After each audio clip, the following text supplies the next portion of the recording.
Here at Newcastle College we have around 80 apprenticeship frameworks and standards on offer, right from level 2 right up to level 6, including degree level apprenticeships.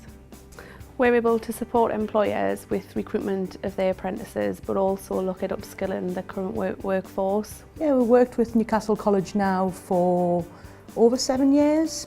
We started off on a programme to support some of our employees that didn't have a level 2 qualification, and that then just really took off after that.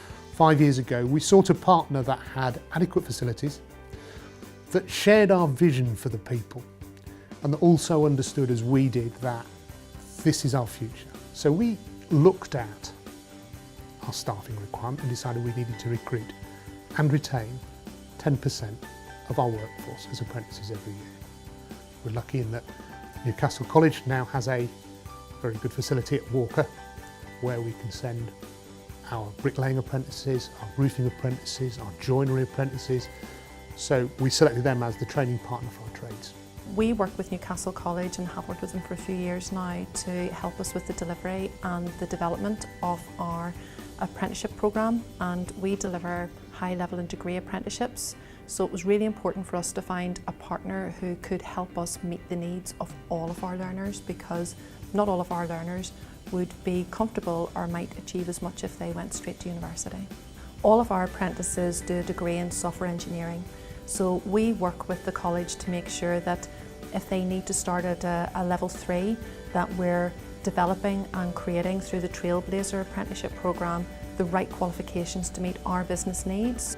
The new apprenticeship standards that are coming in are very different to apprenticeship frameworks in terms of the standards are tailored around job roles as opposed to sector-specific areas.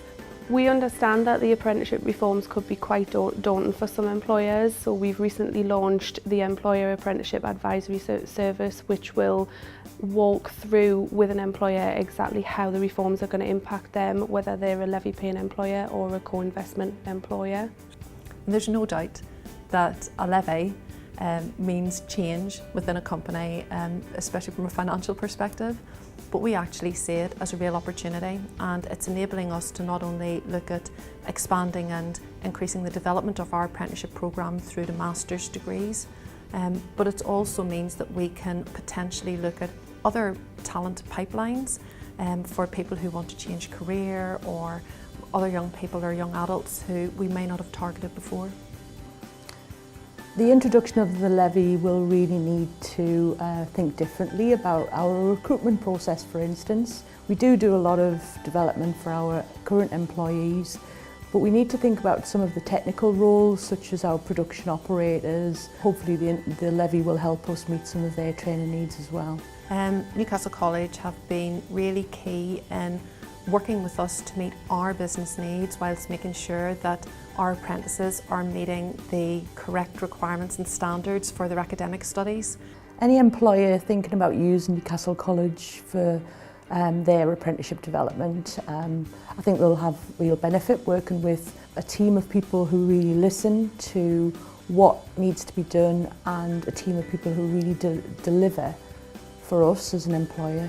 The key reason why we chose Newcastle College was that they understand what it is we're wanting. Whichever training provider you select, you need to go through the process of proper selection. Don't choose them because they're next door. Do that research, develop that relationship. Newcastle College, we did that. They continue to provide us with what we need.